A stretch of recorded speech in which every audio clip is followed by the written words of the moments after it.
Ah, ya, creo que sí. Ahora sí, sí, sí, sí, ya estamos en línea. Todo bien, perfecto. Felizmente, Felizmente se pudo. perdón, sí, perdonen por favor la demora, pero entenderán, justo como conversaba con el doctor Paso ahora, somos neófitos, somos inexpertos, somos no conocedores en tema de redes, y así que experimentamos un poquito e intentamos transmitir, ¿no? O sea, con el poco conocimiento que tenemos en tecnología, Que todo se que aprende, ¿no? hoy se tiene que reforzar, ¿no? Porque de acá en mucho tiempo vamos a tener que trabajar de esta manera. Muy probablemente. Por lo menos E este incluso, 2020. claro, ¿no? Incluso con las clases en la universidad. Sí, ya Vi, prácticamente nos han dicho que va a ser virtual, ¿no? Al menos este ciclo. sí, sí, sí, sí, vi ahí un comunicado y va a estar bien complicado, ¿no?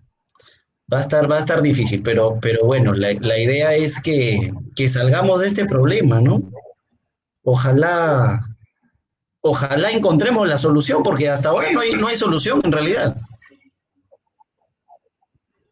Sí, pues hasta que no haya una cura para el virus, no va a ser posible hacer reuniones masivas de gente, ¿no? Y en esa medida tenemos que seguir con la línea de las conferencias virtuales, que bueno, la ventaja que tienen es que las vuelve un poco más abiertas al público, ¿no? Porque ya no están en un solo espacio físico, sino que, por ejemplo, pueden ir incluso más personas de las que ingresan en el recinto, ¿no? Si está habilitado para 80 personas, ahora pueden estar, como pasó con el doctor Nagasaki, como 1000 personas conectadas, así que más gente puede acceder al conocimiento. Desde ese punto de vista está bien. Ese punto de vista sí está bien, pero lo único complicado es en el desarrollo de las sesiones porque nunca va a ser igual estar frente a un auditorio y tú como litigante lo sabrás más que No, frente a la computadora, ¿no? ese Incluso, al menos por ahora, converso contigo, te puedo ver, interactuar, pero nunca va a ser igual que estar frente al público, ver sus reacciones, hacer preguntas, interactuar, nunca va a ser igual. Ese es el ponerlo, único problema de uno esto. se siente triste, ¿no? Solito, hablando ahí frente a la computadora, parece Sí, que ahora solo, caramba. no, y como te digo, por lo menos ahora tengo tu compañía, pero hay veces en las que transmito en Zoom y estoy completamente solo en la transmisión, ¿no? Pero sí, Y no tengo con quién interactuar, no sé si me están escuchando, y recién por los comentarios uno se da cuenta ahí de las preguntas, ¿no? Pero así hay que que verle el lado positivo a esto, ¿no? Ojalá que sea algo temporal y de lo cual aprendamos. ojalá, ojalá. Avísennos, por favor, háganos, escríbanos en los comentarios para no sentirnos solos y obviamente para responder a algunas inquietudes que ustedes tengan, ¿no?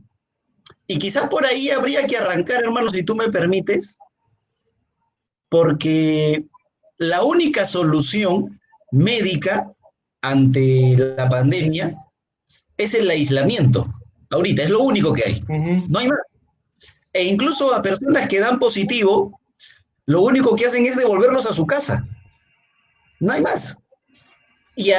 Al aislamiento se le suma eh, las medidas de salubridad. O sea, es estar Uh -huh. aislado con las medidas de salubridad recomendadas. Lavarse constantemente las manos, ¿no?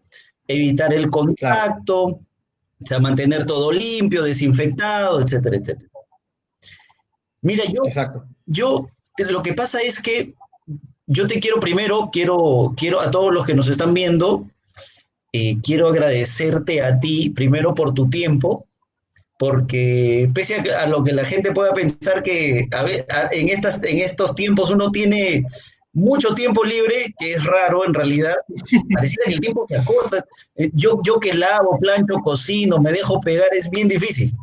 Pero así que yo te agradezco mucho que te hayas dado el tiempo de poder participar y conversar con nosotros, porque yo te tengo un respeto académico y creo que es importante hoy desarrollar este problema para aquellas personas que hoy están privadas de su libertad. Entonces te planteo esto. Mira, yo siempre he creído, he recibido muchos mensajes, muchas llamadas, porque hace unos días, hace unas semanas, yo conversaba con el doctor Nakazaki desde el ámbito penal, sobre cómo solucionar el problema de los internos, privados de su libertad ahorita. Ujú. Hablábamos de la prisión, de la suspensión de los plazos de la prisión preventiva, etcétera, etcétera. En lo constitucional, yo siempre he creído, es una visión un poquito realista y es de alguien que trabaja en los derechos de... A veces el derecho constitucional parece muy lejano a la realidad.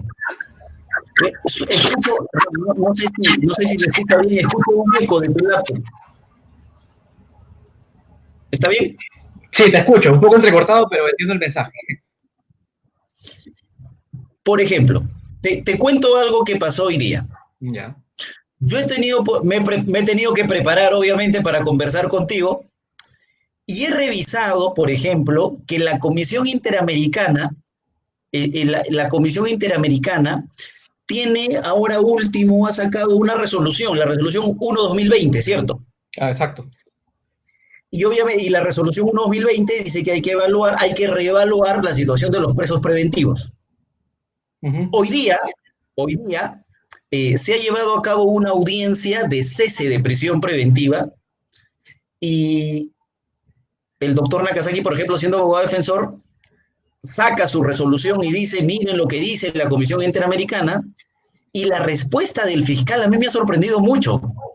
El fiscal ha dicho que esas cosas de la comisión son cosas pues éticas, son cosas si quieres pues que tienes que tener en cuenta, ¿no? Pero no es como una sentencia de la Corte Interamericana, o sea, ¿entiendes a lo que me refiero? Que a Por veces el derecho supuesto. constitucional se ve bien lejano. Entonces, Ujú. quizás hay que explicarle a la gente, primero, que todos los internos, sean procesados, sean condenados, tienen derecho a la salud, ¿cierto? Exacto. Ujú. Y eso tiene un reconocimiento convencional. Quizá esa explicación nos podrías dar, hermano, para arrancar ahí. El preso solo pierde su libertad, no puede ser afectado en ningún otro derecho, bueno, salvo el condenado, ¿no? Con la pena de inhabilitación. Pero en principio solamente pierdes tu derecho a la libertad, no puedes perder salud, ¿cierto? Ujú. ¿Cómo es Claro. que esto se ha tratado a nivel del Tribunal Constitucional y a nivel convencional? Mira, te planteo aquí porque la pregunta que me has formulado tiene muchas aristas, ¿no? La primera es el tema de la labor del Ministerio Público del Poder Judicial, ¿no? Nuestro sistema constitucional es bastante sui generis, a diferencia de otros países, ¿no? Permite que cualquier juez, sea de paz letrado, juez de primera instancia o de sala, pueda hacer lo que todos conocemos como el control difuso, ¿no? En aplicación de las Claro, normas, que coexiste curiosamente con un tribunal constitucional. claro. Tenemos lo que se denomina un modelo dual o paralelo, que en muchos países del mundo no existe, por una razón bien elemental y también te la comento, ¿no? Tú como abogado litigante también sabrás de que, por ejemplo, cuando yo presento una demanda de habeas corpus, para que ese caso llegue al Tribunal Constitucional, primero tengo que transitar por el juez de primera instancia, luego por la sala, y muy probablemente venga acompañadas las resoluciones de rechazos liminales. Claro. Tienes que esperar que intervenga el Tribunal Constitucional. Eso es porque en el modelo peruano, según el artículo 138, hemos habilitado a que todos los jueces sean garantes de la Constitución, lo cual, desde el punto de vista ideal, suena como correcto. Todos somos defensores de la Constitución. Y eso lo defienden en todas partes del mundo. Todos somos defensores de la Constitución. La pregunta es, ¿quiénes para proteger la Constitución pueden inaplicar normas? Te lo pongo como un ejemplo muy concreto. ¿Eh? En el modelo europeo, ¿qué ocurre? En España, particularmente. Ahí existe lo que se denomina recurso directo de amparo, lo cual implica de que tú, por ejemplo, litigas en el Poder Judicial y no es que tu caso lo impugnes ante un juez de primera instancia nuevamente especializado, luego lo impugnes nuevamente ante la sala y recién puedas presentar tu recurso de agravio constitucional, que Ah, qué implicaría básicamente empezar un proceso nuevo, ¿no? Sino de que en el claro. modelo español, por ejemplo, como existe recurso directo de amparo, la persona litiga en el Poder Judicial y apenas termina el litigio ahí, su recurso directo lo lleva de frente al Tribunal Constitucional. Así de que no tiene que transitar ellos por el juez de primera instancia, por la sala y luego tener algo así como nuestro recurso de agravio constitucional. Esto Datazo. obedece a que nuestro modelo dio bastante poder a todos los jueces. Esto tiene aspectos buenos y aspectos malos.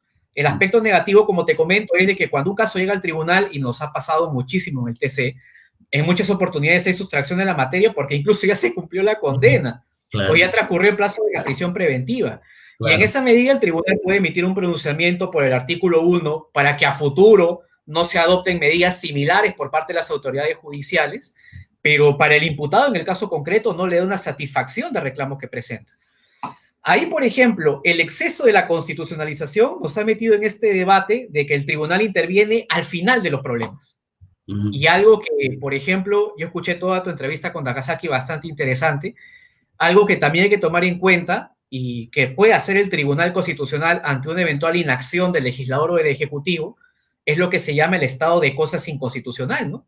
Siempre nos hemos manejado bajo esta lógica de que los fallos de las Cortes son solamente interpartes, ¿no? O sea, un habeas corpus fundado solamente beneficia a la parte que presentó la demanda, pero no hemos visto de que el Tribunal Constitucional desde el año 2003 o 2004 ya ha implementado la figura del estado de cosas inconstitucional ante una masiva y reiterada violación de derechos fundamentales para adoptar medidas macro, medidas suprapartes, podríamos denominarla así, ¿no?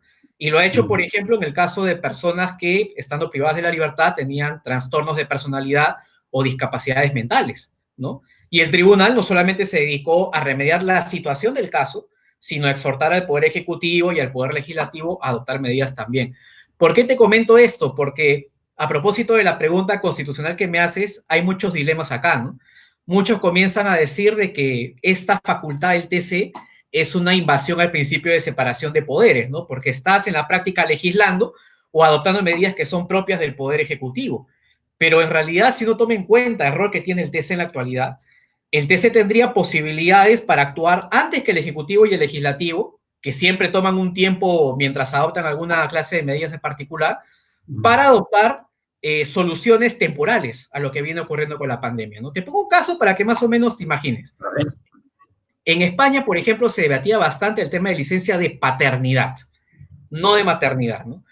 Porque a la mujer se le da un descanso médico bastante prolongado, de 3 meses, como ocurre en la actualidad, y al hombre no se le da ningún día, ¿no? Y una persona que quería compartir tiempo con su pareja, porque había nacido su hijo, presenta un reclamo que llega al Tribunal Constitucional, alegando básicamente que hay un supuesto de discriminación, porque a él en su condición de hombre no le han dado una licencia para pasar el tiempo junto con su familia. Más allá de que compartamos o no la idea de discriminación en el caso que hizo el TC, le dijo al juez, ¿no? Dale un plazo de 5 días de descanso para que esta persona pueda interactuar con su familia y esta regulación va a ser temporal hasta que el Congreso adopte una ley que regule la licencia por paternidad. ¿Te das cuenta? O sea, el tribunal remedia el caso particular, le da una solución a la persona, la habilita el descanso de 5 días que está solicitando y le dice al Congreso, oye, por si acaso mi sentencia va a surtir efectos jurídicos mientras el Congreso y el Ejecutivo no adopten una medida en particular. Yo Ah, particularmente creo que el Tribunal Constitucional al día de hoy puede hacer algo completamente similar. Nada se lo impide. ok, ok. ¿Y cuál podría ser ese pronunciamiento? O sea, ¿cuál sería la solución? Obviamente la Como te digo, solución, puede ser sí, a ver, si lo vemos desde, son los internos. Ahorita hay un problema y ellos obviamente están en las condiciones de salubridad necesarias y eso se va a solucionar. Si es que se llega a solucionar, que no estoy tan seguro, pero bueno, ya. ¿Cuál sería la solución? Que les den las medidas de salubridad necesarias para que puedan seguir cumpliendo o su condena o su prisión preventiva. Entonces, Yo te lo, comento algo, mira. Sí, dime. a ver, no, No, solo, dime, cierra la idea, por favor. para terminar, eso quiere decir, lo que me planteas es que en vía constitucional, no necesariamente el TC, esperemos que incluso salas superiores, pero en vía constitucional, hasta que ese problema se solucione, el juez constitucional podría enviar a esa persona a su casa donde sí tiene las medidas de salubridad necesarias. Ningún impedimento para hacerlo, Jefferson, ninguno. Mira, te comento, ¿ah? Tú planteaste el caso de la Comisión Interamericana y curiosamente el fiscal dijo no es la Corte. Y bueno, la Corte Interamericana también ha sacado un comunicado pronunciándose básicamente en el mismo sentido que la Comisión Interamericana.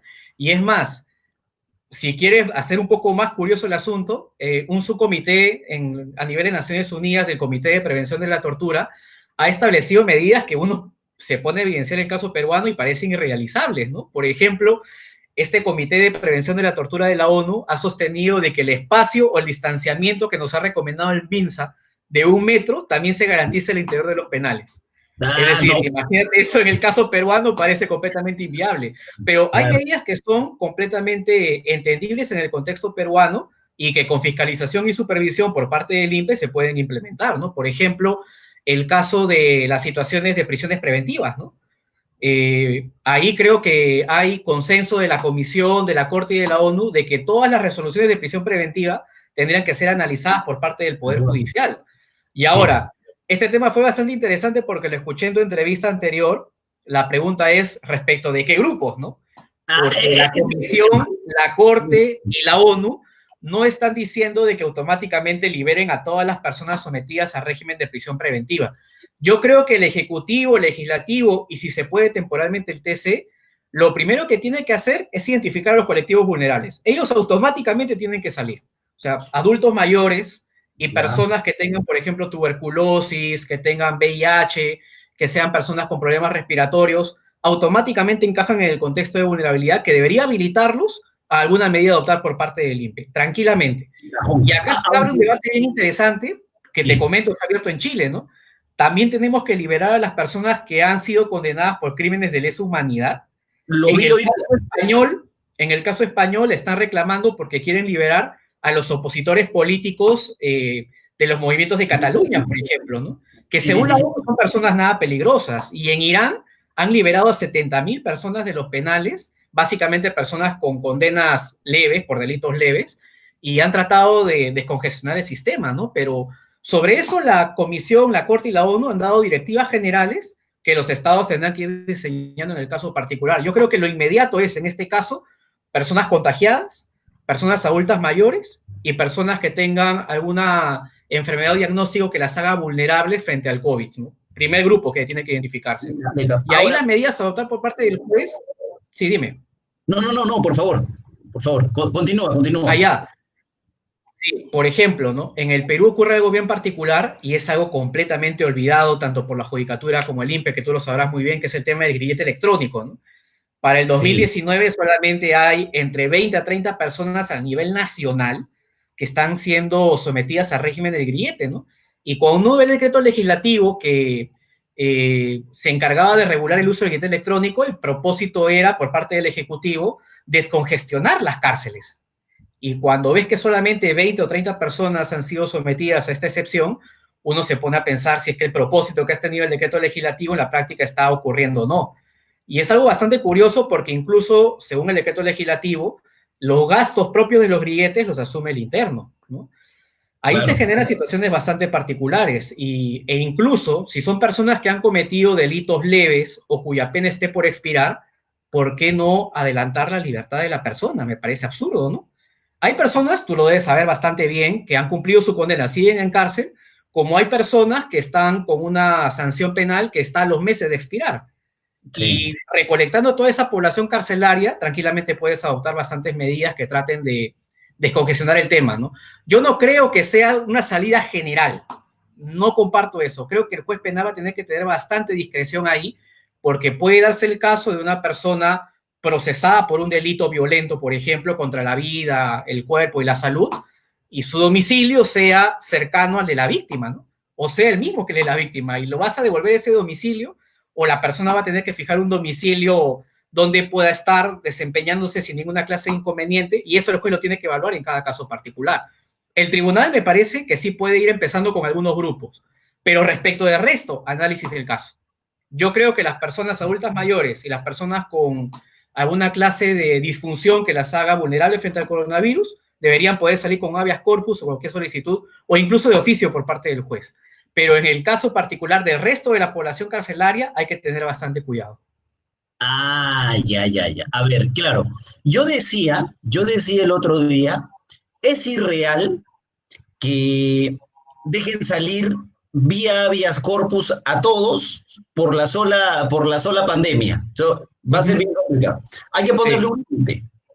Ese exacto. primer límite que nos estás dando sería, uno, personas vulnerables, o sea, personas mayores. Uh -huh. El otro grupo podría ser personas con enfermedades previas que los haga obviamente parte de ese grupo vulnerable sin necesidad de ser personas mayores. Hay personas con hipertensión, diabéticos, etcétera, etcétera, que ya el MINSA ha dicho son vulnerables, ¿cierto? Ese sería un segundo grupo. Exacto. Lo que sí me preocupa es, en una parte, yo revisaba la resolución esta 1/2020 de la comisión, como que no estoy seguro si dejan entender o lo dicen de manera directa de que casos, por ejemplo, graves violaciones a derechos humanos, lesa humanidad, y así podríamos continuar ya a nivel interno, por ejemplo, violación sexual, tú lo que nos acabas de plantear, delitos violentos, te pongo el crimen organizado, el sicariato, etcétera, etcétera. Pareciera ser en esa visión, no sé si es correcto, corrígeme, que en realidad no todos tienen el derecho a la salud, entonces. Claro, tú planteas un tema bastante interesante, porque te diré que, de hecho, según la resolución 1/2020 de la Comisión Interamericana, no se descarta la liberación de personas que hayan sido condenadas por crímenes de lesa humanidad. E incluso, por ejemplo, tú escuchas a la Oficina de Alto Comisionado de la ONU y ves las resoluciones del Comité de la Tortura de las Naciones Unidas, y ellos, ¿qué dicen, no? Hacen una distinción. Personas, en primer lugar, que sean adultas mayores, personas con enfermedades y, es decir, un supuesto distinto, y personas condenadas por delitos leves. Si uno analiza sistemáticamente la enumeración que está haciendo la Comisión y los órganos de Naciones Unidas, lo que están diciendo es que incluso personas con condenas por delitos graves podrían someterse a una especie de medida de libertad en el caso de que estuvieran bajo el supuesto de ser adultas mayores o tener enfermedades que puedan ser consideradas como proclives a adquirir con mayor medida el coronavirus, ¿no?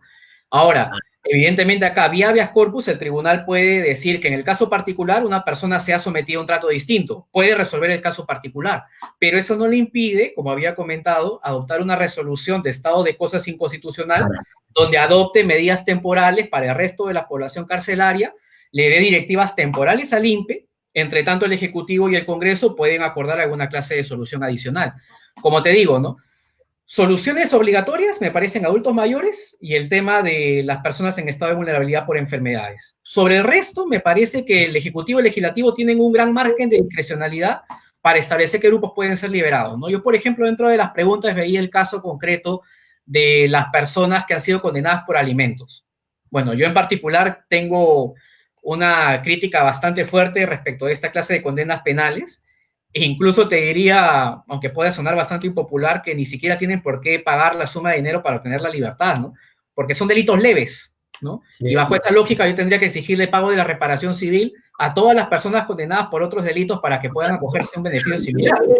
¿No? Yo no entiendo si con eso los van a sacar o los quieren dejar y darle falsa esperanza, porque es más o menos así.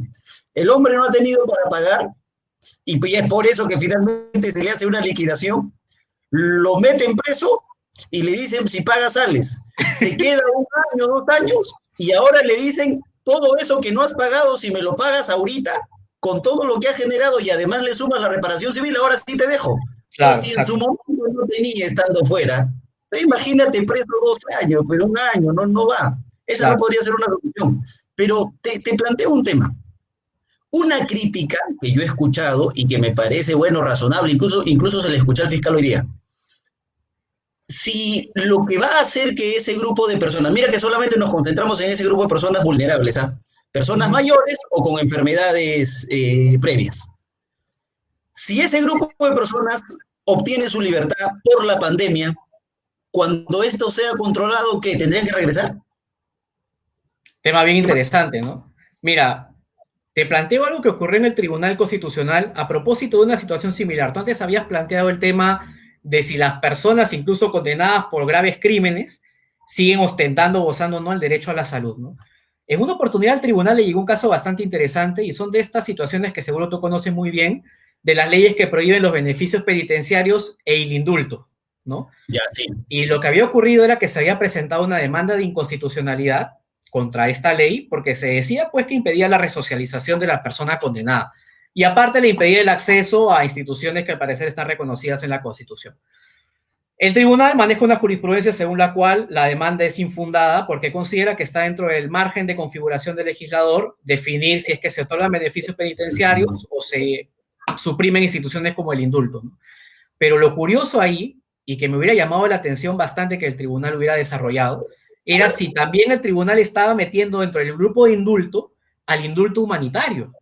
O sea, queda dentro del margen de discrecionalidad del legislador, por ejemplo, suprimir una institución como el indulto humanitario, porque la lógica del tribunal es, tú puedes suprimir a través de una ley el indulto porque estás protegiendo otros bienes jurídicos, ¿no? Como el tema de la integridad de los niños, libre desarrollo de la personalidad, proyecto de vida y un largo etcétera, ¿no? Y eso en la medida en que la persona que va a obtener la gracia presidencial puede ser potencialmente un peligro para la persona que ha sido su víctima, ¿no? O para cualquier otra persona dentro de la sociedad.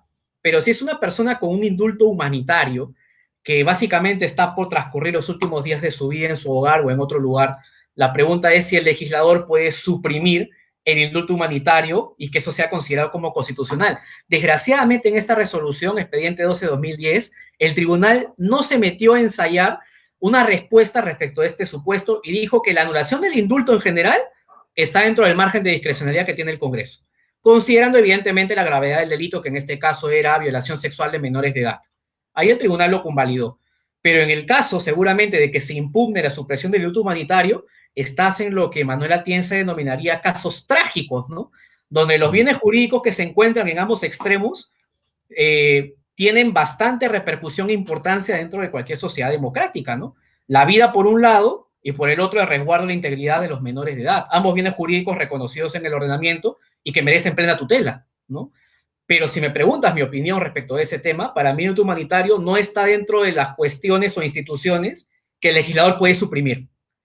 De la misma forma considero que en este caso particular que me planteas, donde se da un debate bastante fuerte, yo creo que las medidas no necesariamente tienen que implicar el traslado inmediato al hogar o a algún lugar que sea lejano a la cárcel, sino preparar, eso ya dependerá del INPE, es un trabajo titánico, lugares o establecimientos donde se pueda aislar temporalmente a algunas personas por la gravedad, eso entiendo que no sería discriminatorio, por la gravedad de las condenas, aislarlas con un mayor resguardo y las personas que no hayan cometido delitos graves o severos o contra la vida, el cuerpo y la salud puedan cumplir la pena quizás en libertad. Ahora, tú me planteas el escenario, ¿no? ¿Y qué va a ocurrir cuando se supere todo el escenario de la pandemia? Bueno, para mí el tema es claro, ¿no? Si ya el Ejecutivo, el MINSA y el INPE brindan todas las garantías para considerar de que la persona ya no tiene ningún riesgo dentro del establecimiento penitenciario, tocará regresar, ¿no? Porque ahí algo bien curioso es de que todo lo que está ocurriendo nos va a hacer replantear muchas cosas sobre el establecimiento penitenciario como lugar donde cumplir la pena, ¿no? Este tema no va a quedar acá, ¿no? Porque de hecho yo la otra vez escuchaba a un exministro de Justicia decir de que desde el año 2017 hay proyectos de ley que están encarpetados en el Congreso para quitar el hacinamiento dentro de las prisiones. Y el primer grupo de personas que debería salir eran las personas que no habían cometido delitos graves, ¿no? Que se les podría aplicar supuestos alternativos a la prisión de la libertad, ¿no? A la pena privativa de libertad, ¿no? Ahora, mira, pero ya, el INPE podría establecer esas medidas para aislar a estas personas. ¿Podría de verdad? Porque yo he revisado, hay un habeas corpus, hay unos 3, 4 habeas corpus que ya se han resuelto. Y en uno de ellos, el juez rechaza de manera liminar y dice que no existe, y confirmado por la sala hace un mejor análisis, pero la idea es que ellos dicen, el INPE, ¿cuál es el problema acá? Se ha interpuesto un habeas corpus correctivo, lo que se busca es que existe una amenaza de afectación a la salud de los internos, porque no están enfermos ahorita, hay una amenaza. El problema es que esa amenaza no es cierta y no es inminente, porque ya el INPE está tomando las medidas de seguridad necesarias para que ningún interno se contagie, así que rechazado. Resulta que a los 2 días de que sale la decisión, declara un miembro del INPE, no me acuerdo si era el secretario general, alguien del INPE, y dice, si bien es cierto, hicieron un protocolo, pero el protocolo nunca se puso en vigencia. Así que por favor, yo les pido a todos que nos ayuden, ¿no? A implementar el protocolo. Es más, me parece que esa fue la razón por la cual agarran y mandan una carta directa al presidente del Poder Judicial y se saltan todos los canales. Me pareció más un grito de desesperación, donde dice ayúdennos. Entonces, si tú me dices, la solución podría ser que el INPE implemente estas medidas de seguridad, ya ha demostrado que no puede hacerlo.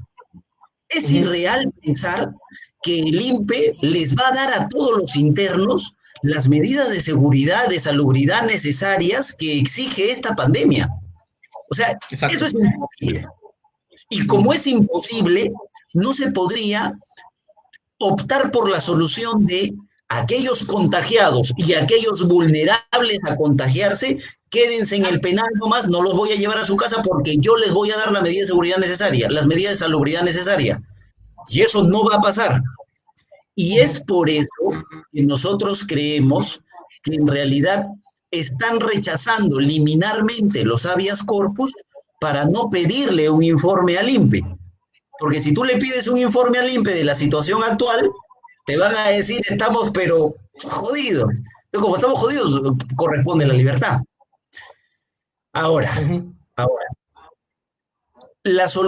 todo esto que estamos conversando, creo que estamos de acuerdo en que adultos mayores y personas vulnerables, libertad. ¿Cuál es el camino correcto?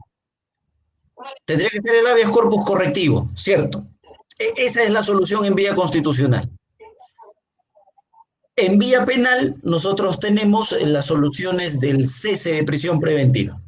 Y en el cese tenemos problemas porque el cese exige un nuevo elemento de convicción. Y algunos entienden pues que un nuevo elemento de convicción es una declaración, un documento, una pericia, entonces eso no va. Nos tenemos que quedar por ahora con la vía constitucional. ¿Qué le tendríamos que acreditar al juez constitucional para que nos dé libertad? O sea, ¿cuál sería el escenario ideal, la persona correcta para que nos den un habeas corpus fundado? Porque te cuento, yo tengo un cliente que ha dado positivo a coronavirus y el juez ha rechazado limitarmente el habeas corpus. O sea, ni siquiera entró el análisis. Y me ha dicho no, porque el INPE ya implementó su política y como ya implementó su política, bueno, seguro que lo van a cuidar. Entonces, ¿cuál sería el escenario ideal en el que el habeas corpus correctivo estaría bien planteado, para empezar? Ya, mira, acá también hay muchos temas para abordar, ¿no? En primer lugar, yo estoy seguro que el discurso que nosotros manejamos puede ser hasta cierto punto de vista impopular, porque pues planteas medidas de libertad en relación con personas que han cometido delitos, ¿no? Claro, Pero hay que tomar claro. en cuenta de que estas personas interactúan con el personal del INPE, que incluso hace unos días se había rumoreado que iban a hacer una huelga por las condiciones que les había dado el gobierno para desempeñarse. Y también algo bastante lamentable que viene ocurriendo, tú lo sabrás también bastante bien, es que como se ha impedido el ingreso de los familiares, acá tenemos un vacío que el Estado no ha sabido suplir, de que en muchas oportunidades los familiares son los que llevan alimentos, llevan dinero a los presos, y en esa medida la situación se ha salido de control. Mira, te comento lo que ha ocurrido en Italia para que la gente más o menos entienda, ¿ya? La mayoría piensa que nosotros hacemos las veces de defensores de la persona condenada, pero también hay que tomar en cuenta muchos factores más que ocurren en este caso, ¿no?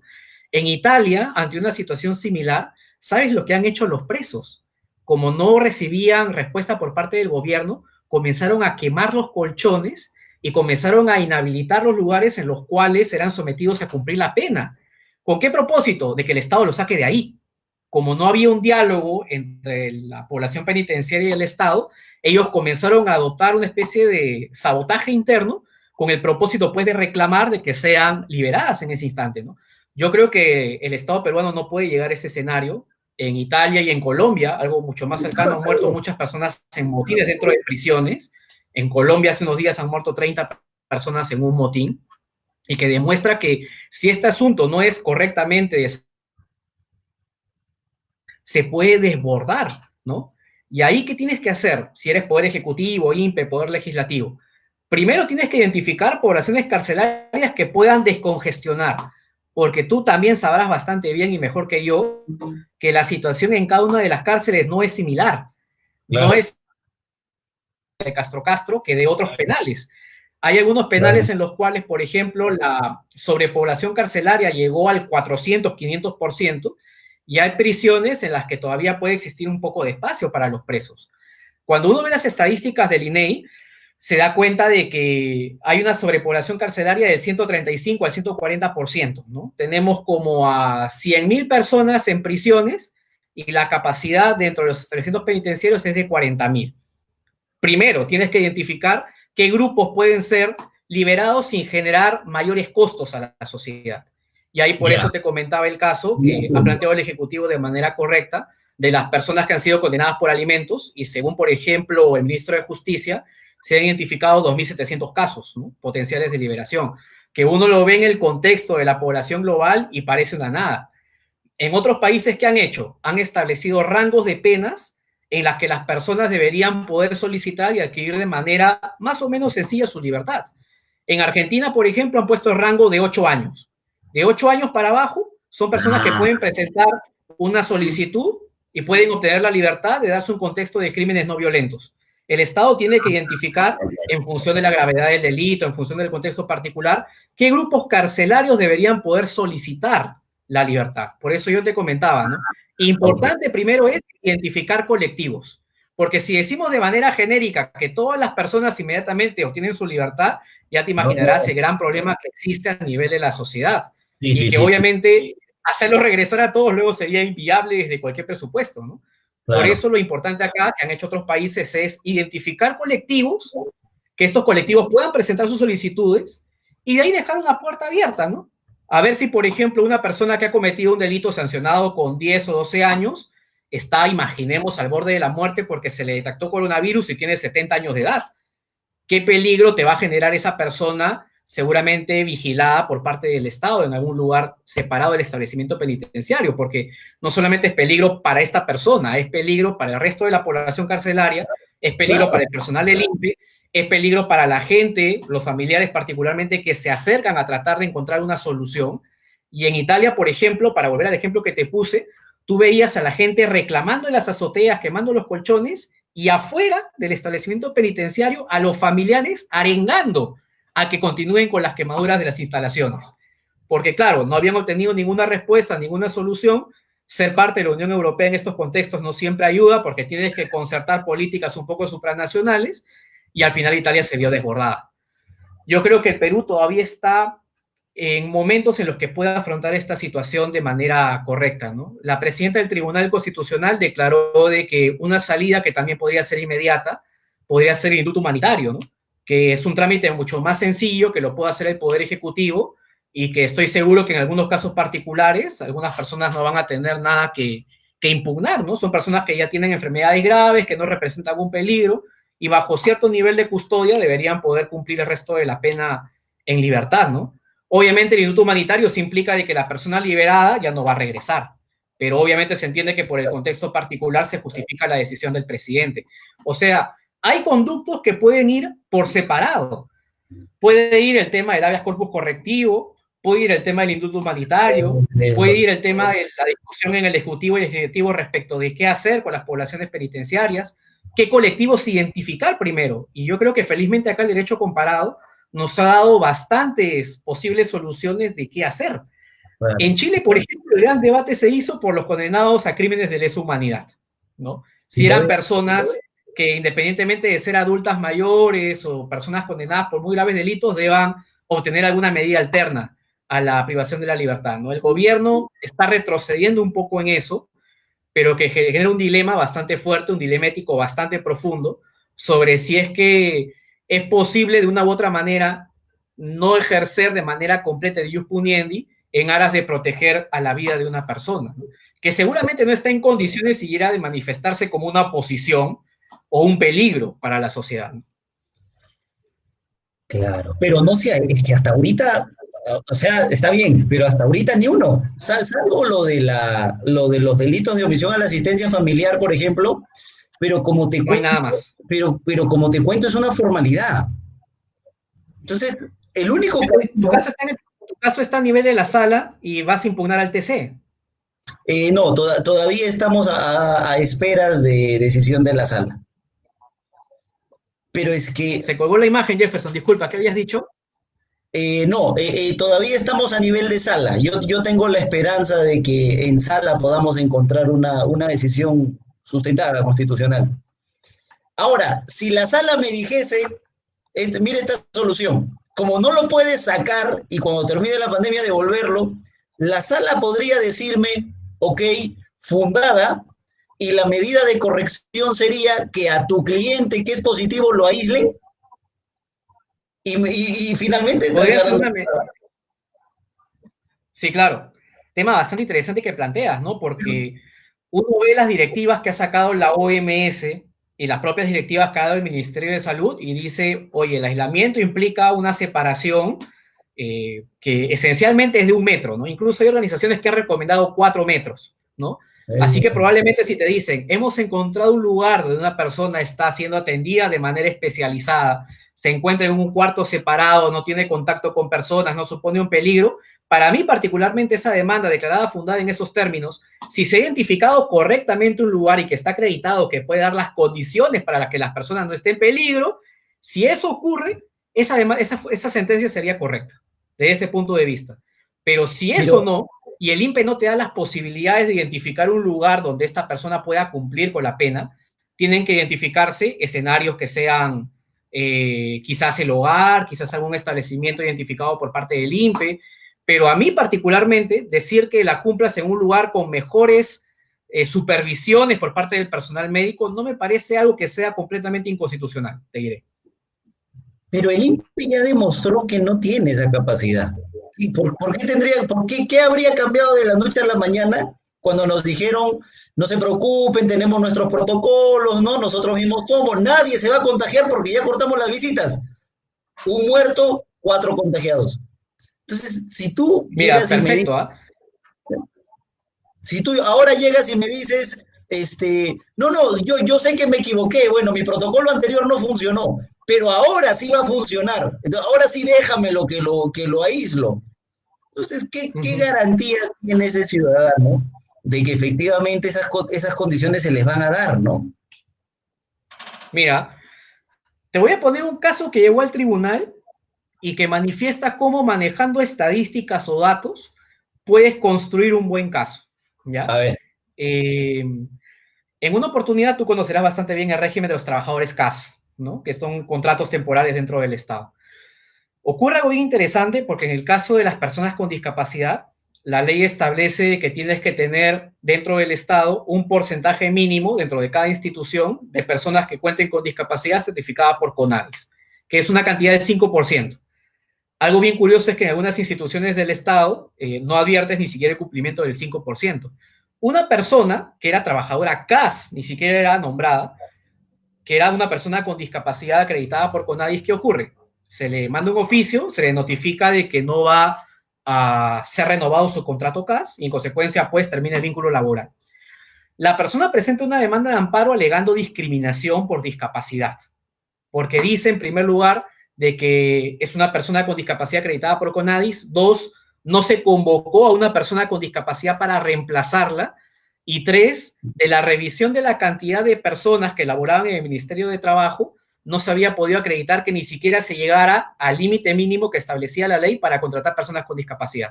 Es decir, el Ministerio desde cualquier punto de vista obraba ilegalmente. ¿Cómo había litigado el caso el abogado? Solicitudes de acceso a la información. Va al Ministerio de Trabajo y pide la cantidad de personas que trabajaban y cuántas estaban acreditadas por CONADIS como personas con discapacidad. Ese dato lo hace llegar a los tribunales y dicen, miren, la propia institución no está cumpliendo con la cantidad que exige la ley. Así que en la medida en que a mi cliente no le han renovado el contrato y además no le han dado ninguna explicación adicional de por qué ha ocurrido, están demostrando de que su discapacidad es lo que fundamenta el trato discriminatorio y la no renovación del vínculo laboral. ¿Por qué te comento esto? Porque a mí me parece, y tranquilamente es algo que puede hacer el Tribunal Constitucional, que si uno ve el caso que tú me has planteado, yo si fuera magistrado del TC, lo primero que haría sería decir, qué curioso, ¿no? La sala le está dando la misma respuesta que le dio el juez de primera instancia, quizás un rechazo liminar, quién sabe, pese a que ha ocurrido exactamente la misma situación que pudo advertir el juez de primera instancia, ¿no? Le dijeron, no te claro. preocupes, todo está bien, y yo como sala voy a reiterar mi fallo, pese a que me he dado cuenta en el transcurso del proceso de que han aparecido nuevos elementos que me hacen interrogar respecto de que si la medida que estoy adoptando es o no la correcta, ¿no? Ahí, por Claro. ejemplo, el Tribunal Constitucional que tiene que identificar, y ahí es bastante importante la labor del INPE y de las partes, qué cantidad de sobrepoblación carcelaria hay en el lugar, porque evidentemente va a parecer un cuento bastante abstracto que digan, yo estoy viendo la cantidad de casos, yo los tengo todos controlados y mi sobrepoblación es del 500%. Es Claro. absurdo, ¿no? No tengo un lugar donde reubicar a la persona. Y si Ah, además la resolución del juez de primera instancia va solamente en el sentido de decir, el INPE ha fundamentado las medidas que está adoptando y no me cita la resolución del protocolo, no me demuestra cuáles son las medidas concretas que han beneficiado a mi cliente, yo no puedo asumir que esa es una respuesta válida desde el punto de vista constitucional. Yo ahora sale lo que le tengo que decir es, mira, por si acaso, si tú reiteras lo que dijiste en primera instancia, se está reiterando el error porque hasta este momento no se ha adoptado ninguna medida particular respecto a las personas con coronavirus. Mira la sobrepoblación carcelaria, mira la inviabilidad de que en este local se puedan habilitar escenarios concretos donde las personas contagiadas puedan habitar. Inviable desde cualquier punto de vista. Necesitamos un fallo estructural, sea de la sala, sea del Tribunal Constitucional, con medidas generales, porque la situación como está es inviable. claro, claro, claro, claro, claro. Tienes razón, tienes razón. Bueno, y en el caso de personas, porque te estoy hablando de una persona afectada, yo creo que ahí no hay mayor discusión, ¿no? Y en Uh el -huh. caso de personas que no están afectadas, ese debate de que la amenaza tiene que ser cierta e inminente, porque la respuesta ha sido, la amenaza no es cierta, no es inminente, porque el solo hecho de estar privado de tu libertad no te hace una posible víctima del virus, no te va a hacer portador del virus. Entonces, como es lejano, improcedente tu habeas corpus. Ya. A ver, ahí tema muy importante, ¿no? Recordar la jurisprudencia del TC respecto de lo que implica una amenaza cierta y una amenaza inminente, ¿no? En cuanto a la amenaza inminente, el tribunal ha dicho hay que diferenciar lo que es el futuro cercano de lo que podríamos denominar como futuro remoto, ¿no? Un futuro que quizás incluso sea realizable. Uno ve la cantidad exponencial de casos que van aumentando, incluso con medidas como el toque de queda o básicamente el aislamiento social obligatorio, y se da cuenta que el crecimiento exponencial se da día a día, ¿no? Uno no puede decir a la ligera de que acá no hay una amenaza cierta o inminente si tienes una sobrepoblación carcelaria, probablemente del 300%, tienes gente hacinada y que la probabilidad de contagio simplemente se da por un estornudo o por algún contacto, que es bastante usual. Es Un reo mínimo. puede caminar, esté contagiado, agarra una de las barras de metal, agarra una superficie y potencialmente Listo. puede contagiar a cualquiera. Es decir que no existe una amenaza cierta e inminente con todas las recomendaciones que ha dado la OMS y sobre todo, acá está lo contradictorio, ¿no? Recomendando el aislamiento social, no te hacen sino entender de que las personas al momento de estar en una interacción tan grande como ocurre en los penales, están expuestos a una amenaza cierta e inminente de que se contagien del coronavirus. Y ahí el problema es de que tú o yo, por ejemplo, podemos ser asintomáticos. Respecto de nosotros, puede que el virus entre y salga, pero el gran problema es que nosotros podemos exponer a otros reos o incluso al personal penitenciario al momento de actuar de manera tan ligera, ¿no? Así de que no se piense de que la persona contagiada solamente es ese reo que está en la cárcel, es todas las personas Claro. con las que interactúa. Y al final podemos hacer de esto algo completamente masivo. Por eso la OMS, por eso la ONU, por eso el Consejo de Europa se han preocupado tanto de los centros penitenciarios, porque es el lugar donde más rápido se puede propagar el virus. Así de que ahí hay una necesidad de identificar focos de riesgo y concretamente el tema de qué delitos, por ejemplo, podrían ameritar una escarcelación incluso inmediata, ¿no? Como te digo, hay escenarios en función de la pena. En Argentina y en Chile han discutido escenarios respecto a la proximidad de la escarcelación. Por ejemplo, si han cumplido el 90% de la condena, deberían ser Claro, liberados. O sea, es decir, claro. tienes una persona que ya esencialmente ha cumplido con el íntegro de la pena y a todos nos conviene más que esa persona no pueda contagiar incluso al propio personal penitenciario o a las personas que se acerquen al lugar, ¿no? Así Claro. que el escenario, como te comento, es ese, ¿no? La sala tranquilamente puede hacer algo acá que incluso no solamente sea beneficiar a tu cliente, ¿ah? Porque una vez en una No, clase me preguntaron algo bien interesante. no lo digo en genérico, ¿ah? No Claro, vaya a pensar que es una cuestión personal. A mí me sí, preocupa claro, porque finalmente quienes vamos a terminar pagando somos todos como sociedad. O sea, ¿tú te claro. imaginas un penal contagiado ya? No, no, sí, Todos fuimos. imposible. Y Porque mira, esto de que, por ejemplo, no dejas ingresar a los familiares no es la solución, porque el exacto, empeño se va a su casa ¿y cómo crees que se va a su casa? Pues no se va en su auto, toma un transporte público, ya lo tienes contaminado, regresa, claro. infecta a alguien y se vuelve a ir y en ese trajín estamos. Además, mira, Pero, Jefferson, ¿ah? Tranquilamente puede ocurrir lo siguiente, ¿no? Imaginemos que el gobierno, ya después de un tiempo, diga de que se ha afrontado exitosamente el COVID-19 y disponga que las personas puedan reiniciar sus actividades, ¿no? Pero que la situación no fue correctamente corregida en los establecimientos penitenciarios. Si tienes un pequeño grupo de personas que aún están contagiadas, esas personas luego interactúan con sus familiares, esas personas luego interactúan con terceros y hay un rebrote del virus. O sea, veamos el caso de China, ¿no? En China el virus ha rebrotado cuando seguramente ya se entendía como controlado. Y es algo que yo estoy casi seguro que va a ocurrir en el Perú. Cuando creamos que el asunto ya está controlado, en algún momento va a haber rebrote, porque claro, nos vamos a confiar, no vamos a ser tan precavidos y al final las medidas adoptadas van a ser en vano, ¿no? Así que acá no hay que pensar solamente en la persona afectada, sino en la potencialidad de que pueda contagiar un grupo considerable de personas, ¿no? Yo te comentaba lo anterior porque una vez en una clase me hicieron una pregunta bien interesante, ¿no? Me dijeron, una pregunta, el estado de cosas inconstitucional que el TC ha empleado en numerosas oportunidades, ¿solamente lo puede declarar el propio TC o lo podemos declarar jueces de primera instancia? Me preguntaron, ¿no? O sea, tema bien interesante porque tú ves la jurisprudencia y la mayor cantidad de pronunciamientos, si es que no todos, de estado de cosas inconstitucional, son del Tribunal Constitucional. Pero la pregunta es, ¿yo como litigante le puedo plantear a un juez penal o a la sala adopte un estado de cosas inconstitucional? Yo les dije, ¿no? Miren, la cultura judicial actual va a responder inmediatamente que no puede, que claro, solamente eso es función del Tribunal Constitucional. Pero yo les pongo el siguiente escenario, les digo. Nuestro modelo constitucional, según el artículo 138, le permite a un juez adoptar una medida tan severa como declarar inconstitucional una ley en un caso concreto. Y si puede declarar inconstitucional una ley e intervenir en el producto más claro del Parlamento, que es la norma, ¿por qué también no podría adoptar medidas un poco más amplias en un sentido más positivo, ¿no? No solamente de expulsión, sino de adopción de medidas progresivas con el propósito de remediar un daño que ha supuesto una vulneración de derechos, ¿no? Y los jueces dijeron, bueno, tiene sentido, ¿no? Si ustedes pueden inaplicar leyes, que es seguramente el acto más grave de intervención dentro de la labor del Parlamento, ¿por qué no le pueden hacer una exhortación al INPE de trazar políticas y demás? Si es que incluso luego tu fallo lo va a ver la sala y luego posteriormente el propio Tribunal Constitucional. ¿Por qué no claro. ir dando soluciones para el caso, ¿no? Y si tu caso llega al tribunal, tienes ahí una gran oportunidad de que esta situación, al menos temporalmente, encuentre soluciones que no solamente sean el tema de las personas condenadas por alimentos, ¿no? Porque si incluso les pones el parche de que cumplen con pagar el íntegro de la deuda, Es comprenderás que, de que de ese 2.700 que tenía proyectado el Ministerio de Justicia, por préstamos de algunos familiares o amigos serán 200 o 300 personas, ¿no? y eso, pues y eso, es bien complicado, pero Y bueno, eso. en fin.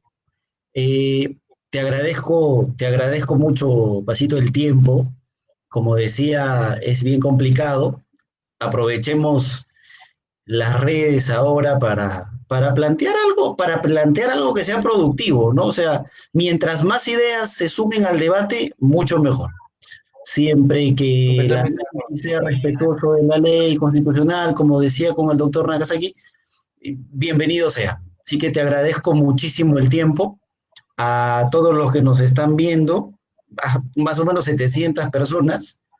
Les agradezco que se hayan conectado y bueno, seguiremos intentando aportar algo de información. Muchas A ti muchas gracias. gracias por la invitación y bueno, también felicitarte porque es muy loable de tu parte que generemos estos espacios de discusión sobre temas en los que seguramente no vamos a estar de acuerdo, ¿no? Porque si algo que nos ha dejado el coronavirus es la presencia de grandes dilemas éticos sobre los derechos, ¿no? O sea, te pongo un casito ya como para cerrar. En el derecho internacional hay algo que se denomina el no refoulement o no devolución, ¿no? Si yo solicito refugio o asilo dentro de un tercer estado, ese Claro, estado no me puede devolver hasta responder mi solicitud. Ya, ¿qué pasa cuando el Estado cierra sus fronteras y esa persona no puede ingresar a presentar la solicitud? Violaciones no refoulement, uno podría decir. Ah, Porque, claro, estás violando un principio de derecho internacional de ius cogens porque has cerrado tus fronteras y la persona no puede ingresar a presentar la solicitud. Nos plantea cosas que en el derecho internacional nunca habíamos pensado, ¿no? ¿Quién se iba a poner a pensar en una pandemia?